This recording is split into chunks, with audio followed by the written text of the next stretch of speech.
मला असं वाटतं विखे पाटील साहेब, बाबाराजेजी साहेब, आता सगळेच आले, गोरे साहेब, आमचे सामंत साहेब, ते तर आधीच गुलाल लावून आलेत.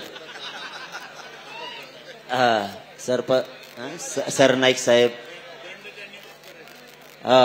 दंड तुम्ही आमच्या गाड्यावर दंड टाकलाय, जर नाही माफ केला ना तुम्हाला धाराशिवला जाऊनच देत नाही आमच्या तिथून. माझी एक इच्छा आहे, सगळ्या जणांनी ऐका.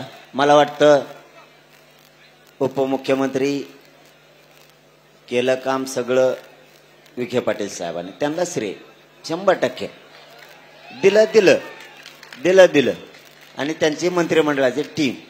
पण माझी इच्छा आहे उपमुख्यमंत्री साहेब एकनाथजी शिंदे साहेब आणि उपमुख्यमंत्री अजितदादा पवार साहेब आणि मुख्यमंत्री फडणवीस साहेब यांनी उपोषण सोडायला यावं. तुमचं आमचं वैर संपलं.